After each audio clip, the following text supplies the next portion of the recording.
Em 1950, a TV Tupi de São Paulo inaugurou a primeira emissora de televisão do Brasil, a segunda da América Latina e a quarta do mundo. Junto com o nascimento da TV Tupi, surgiu o primeiro telejornal brasileiro, chamado Imagens do Dia. Durante todo o dia e toda a madrugada de segunda-feira, o Palácio do Catete vive os momentos culminantes da crise político-militar que teve tão esclarecedor epílogo na manhã de ontem. No dia 19 de setembro de 1950, esse programa estreou apresentando um formato simples, com narração no estilo de rádio. Ele era transmitido entre 9h30 e 10 da noite, sem muita preocupação com horários fixos. Algumas notas do programa exibiam imagens em preto e branco, mas sem som. Imagens do Dia ficou no ar por pouco mais de um ano, antes de ser substituído pelo telejornal Paner.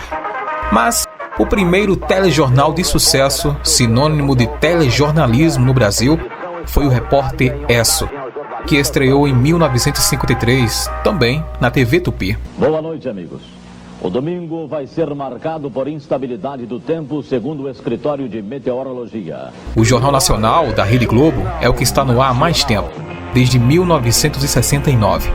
E é, até hoje, líder de audiência no horário. Ao longo dos últimos 73 anos, a tecnologia avançou e transformou-se em todo o mundo. E justamente com essas mudanças, o jornalismo assumiu a importante missão de registrar essa evolução. Com o advento da internet e das redes sociais, o cenário do jornalismo passou por uma verdadeira revolução. Agora, qualquer pessoa com acesso a equipamentos simples, como celulares e câmeras, pode se tornar um repórter em potencial. Surgiu então uma nova forma de fazer jornalismo: o jornalismo colaborativo, participativo ou cidadão. Para o mestre em estudos da mídia da Universidade Federal do Rio Grande do Norte, Odlinari Ramon, nesse tipo de jornalismo, diversas pessoas ou agentes estão envolvidos e têm a oportunidade de interferir na prática e no processo jornalístico. De forma bastante elementar, a gente pode pensar a colaboração, né? Quando a gente faz um trabalho de uma universidade, ou vamos lembrar do nosso colegial, lá na escola, quando a professora passa um trabalho, existe um tema, e ali forma-se um grupo, e as pessoas, em colaboração, vão trabalhar para trazer um resultado final. A ideia elementar é essa, de um jornalismo colaborativo, né? Em que existem processos de vários agentes profissionais e agentes amadores, interferindo no processo final daquilo que a gente pode chamar de notícia. E essa notícia pode ser, porque a gente tem que lembrar que o jornalismo colaborativo, ele é moldado por um formato, né? Existe uma forma de fazer, existem técnicas atreladas. E aí ele pode ser impresso, ele pode ser para multiplataformas, TV, podcast, rádio, enfim. Resumindo, o jornalismo colaborativo é quando entram em cena agentes variados, né, para interferir na prática e processo jornalístico. Segundo Heron Cid, jornalista e proprietário do portal Mais PB, o papel tradicional do jornalista como único mediador da informação está passando por mudanças profundas. Para ele, embora os profissionais de imprensa ainda detenham a expertise para relatar os fatos de maneira precisa e objetiva, não são mais os únicos protagonistas nesse cenário em constante evolução. Olha, hoje é impossível fazer jornalismo apenas, assim, fechado em copas e na redação, né? O jornalista há muito tempo deixou de ser a única fonte, o único canal de informação. Talvez 20 anos atrás, um cidadão do sertão da Paraíba, eu vou usar minha cidade, Marisópolis, para fazer uma denúncia ou para fazer uma informação chegar ao conhecimento público, ele no mínimo tinha que ter um contato, fazer um contato com o veículo de comunicação e com o jornalista. Então, nesse modelo, a figura do jornalista era absolutamente imprescindível do ponto de vista da publicização de um fato, de um acontecimento ou de algo que estivesse acontecendo numa cidade. Isso mudou muito, né? Hoje esse caminho é um pouco o inverso. Na verdade, muitas vezes o jornalista, o veículo de comunicação, toma conhecimento dos fatos pelas pessoas, não o contrário. Não as pessoas sabem das informações pelos veículos, né? Então, a figura do jornalista, assim, como mediador da informação foi um tanto, assim, diminuída nesse processo. Ele continua tendo a técnica para contar os fatos, ele continua ainda tendo o espaço do veículo de comunicação, mas não é uma figura exclusiva nesse processo. E essa participação das pessoas, essa participação popular, do público, por todos os canais que hoje estão à disposição, não necessariamente nem interagindo, mas um fato quando circula na rede social, ele obrigatoriamente pauta a imprensa também vai um pouco atrás dele, não o contrário. E há esse fluxo de lá para cá, né? E vice-versa. O jornalismo colaborativo, eu tenho a impressão que é exatamente essa presença, essa participação das pessoas, espontaneamente ou não, dentro do noticiário. E aí eu volto a dizer que é impossível hoje você fazer notícia, fazer informação apenas do alto da arrogância que se teve em um certo tempo, de que a notícia era exclusiva, ela pertencia exclusivamente a um universo de profissionais.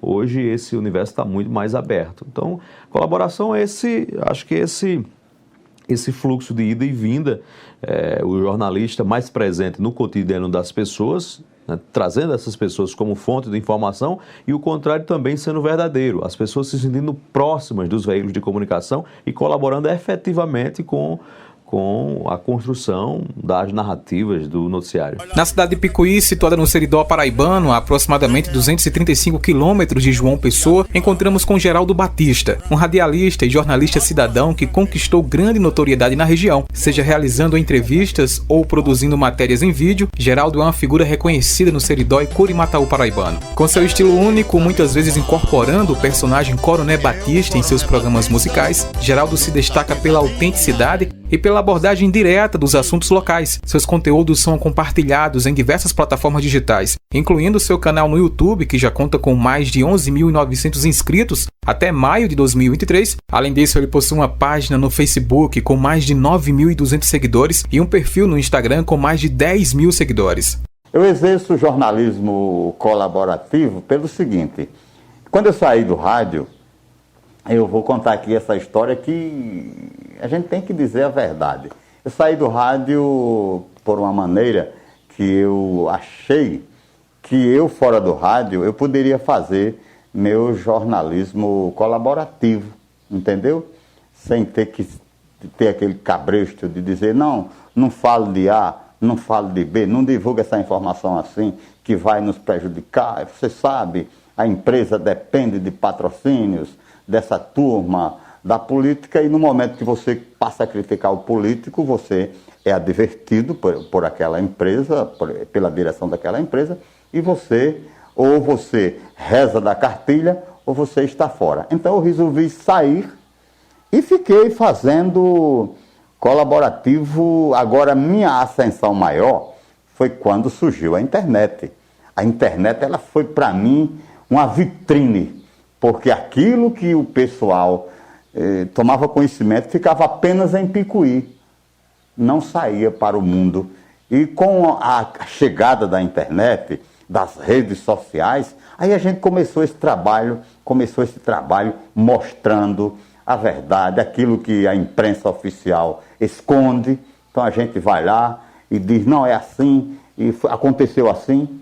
E para mim foi, digamos assim, foi uma maneira que eu encontrei de decolar na minha profissão sem ter um cabresto impondo limites. Há aqueles que aproveitam a ampla visibilidade proporcionada pela internet e pelas redes sociais para expressar suas reclamações, seja de forma séria. Eu estou aqui nessa rua Presidente Dutra fazendo um vídeo para mostrar para a população a situação dessa rua. Ou com um toque de humor. Já estou aqui na entrada desse parque aquático, que a gente já desfruta de uma nascente, tá? Super limpa, e o nome do parque é Águas Cristalinas. Mostra aí, meu câmera.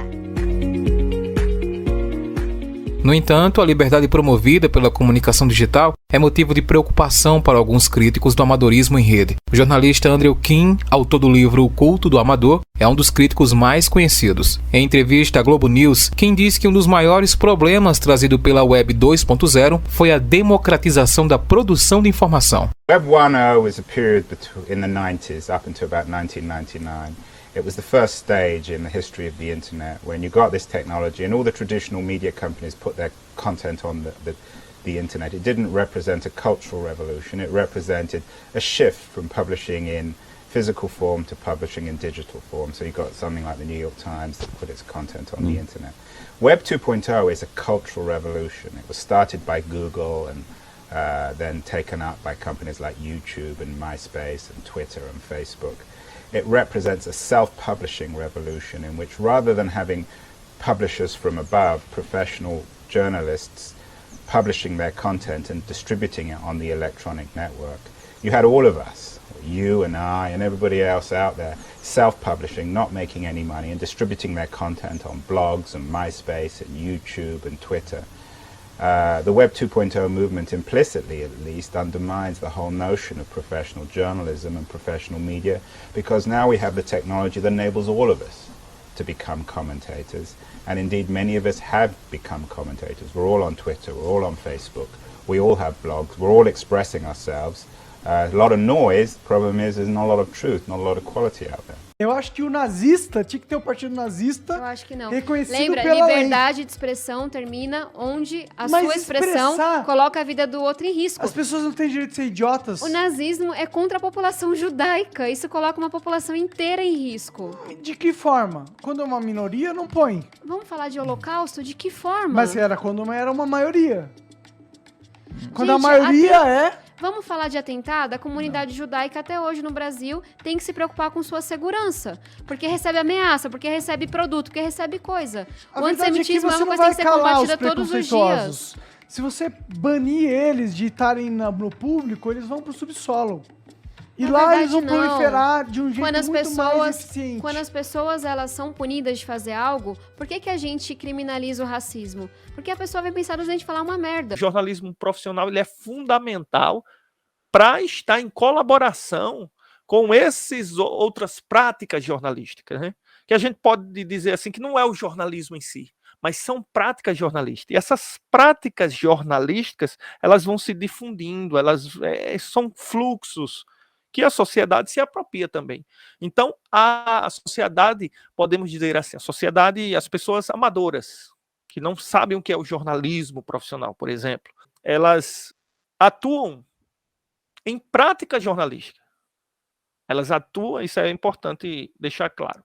As pessoas atuam em práticas jornalísticas, mas não fazem o processo jornalístico. Isso aí cabe a um jornalista profissional. Não vejo o curso de jornalismo como uma garantia absoluta, mas eu vejo como uma garantia mínima. Eu acho que, e tenho muitos colegas, e conheço muita gente que está no jornalismo e que faz um brilhante papel no jornalismo sem ter passado pela academia, mas percebo por depoimentos também como o jornalismo evoluiu aqui na Paraíba a partir dos cursos de comunicação, Óbvio que há exceções, não significa dizer que quem sai da academia sai totalmente apto, preparado e eticamente validado, não é isso. Mas eu vejo que na academia, quem passa pela academia e se desvia de questões fundamentais do jornalismo são as exceções, não são a regra. E eu me animo muito porque vejo uma geração que está saindo da academia e cheia de vontade de fazer a diferença, comprometida com o jornalismo, comprometida com a profissão, porque escolheu essa profissão, eu sempre repito isso, pelo que o jornalismo é, não pelo que o jornalismo pode render, pode oferecer, pode resultar. Eu acho que o curso de jornalismo é fundamental para o exercício jornalístico e digo mais, por que somente o curso de jornalismo, entre todas as profissões, é questionado como algo que é irrelevante para o exercício técnico de uma profissão? Antes de qualquer coisa, antes dessa mística social, cidadã, antes dessa áurea do jornalismo como um poder paralelo, o jornalista é, antes de tudo, um técnico, né? O jornalismo é uma técnica. Se conta uma história, mas não se conta de qualquer jeito. Não é só contar uma história que faz uma pessoa jornalista. Não é só reportar que faz uma pessoa jornalista. Sendo assim, bastava que eu tivesse noções de direito, que eu teria toda a condição de, no exercício do outro, do direito de defesa do outro, eu poderia exercer o direito. Porque para muitos, por exemplo, o direito é bom senso. Bom senso. Tem aqui um caso que a gente pode decidir pelo bom senso. E eu posso invocar a Constituição e ver quem está certo ou quem está errado. Mas não é assim. Existe uma regulamentação profissional. O exercício do direito é feito por um advogado. Ponto. Da medicina, idem. Não basta só eu saber que Tilenol é bom para febre que eu possa receitar Tilenol. Eu posso ir na farmácia e meter a receita e colocar alguém para tomar o Tilenol. Eu estaria usurpando uma profissão. Então eu acho que tem muito de preconceito com o jornalismo quando essa discussão é feita. Houve um equívoco lá atrás, que acho que a gente como jornalista combate muito pouco, e as entidades associativas muito menos ainda, que é o Supremo Tribunal Federal dizer que qualquer um pode ser jornalista, ou pode se registrar como jornalista, em nome do direito da liberdade de expressão. Uma coisa não tem nada a ver com outra. A liberdade de expressão é um conceito universal que cabe a todas as profissões, todas as pessoas.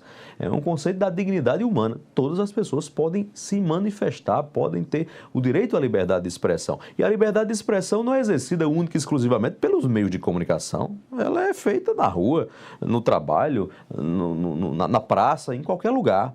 Mas o exercício profissional, a técnica jornalística, ela não pode ser substituída, não pode ser minimizada, não pode ser relegada. Eu sou um defensor intransigente da formação jornalística, porque vejo que o curso de jornalismo, ele mexe com as pessoas, ele traz uma consciência profissional, ele traz uma consciência cidadã e, mais do que tudo isso, ele ensina a técnica da profissão do jornalismo. O curso de jornalismo, para mim, é o básico para o exercício profissional. Se existem algumas exceções, existem muitas excelentes exceções de pessoas que no batente, na atividade, no talento, na genialidade, na prática, foram criando a condição e o talento para exercer o jornalismo, é uma coisa. Mas não significa dizer que pela exceção nós devemos impor uma regra.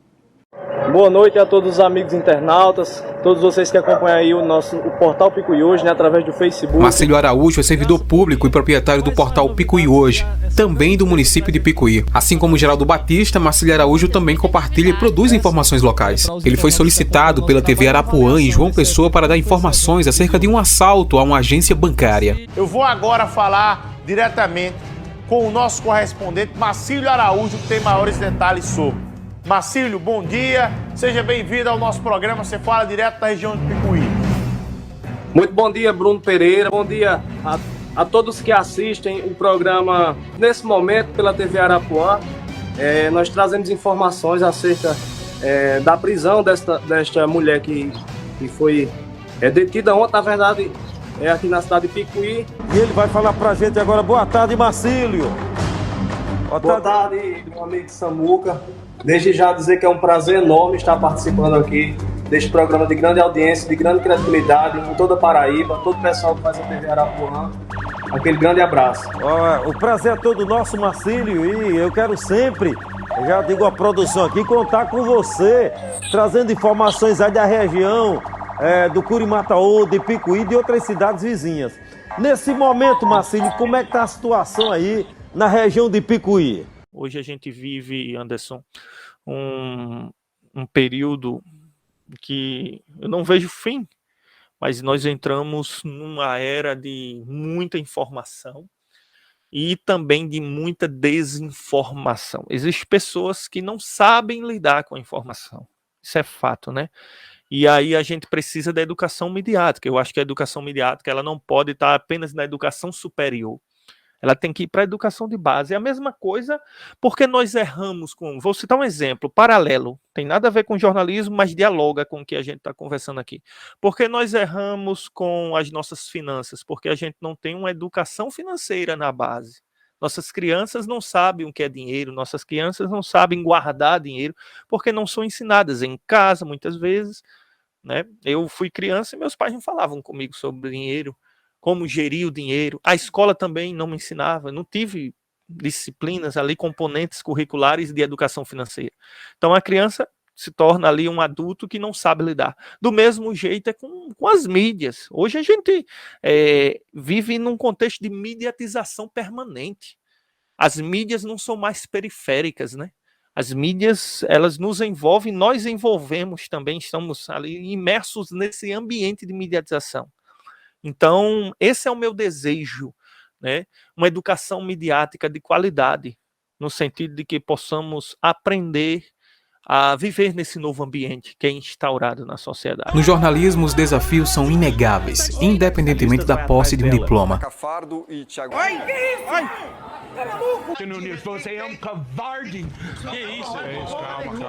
A presença do jornalista profissional é ainda mais necessária em um mundo repleto de bolhas nas redes sociais. Para o fake não virar news.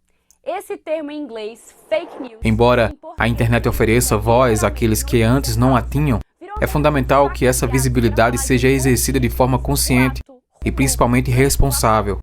O jornalismo profissional não perdeu sua importância, assim como o papel do jornalista cidadão também não pode ser subestimado. Para alcançarmos uma sociedade pronta para se expressar, é essencial priorizar e valorizar a universalização do ensino em comunicação. Apenas com a sociedade educada para ouvir, teremos uma sociedade preparada para relatar, ou melhor ainda, preparada para informar. Vou ficando por aqui, a democracia venceu, o jornalismo se fez presente, cheiro no coração, estou muito feliz e Deus dê em dobro tudo que estão me desejando. Tchau, gente, equipe, muito obrigado a cada um de vocês, tá? Foi! Tchau, gente, até mais. Acabou.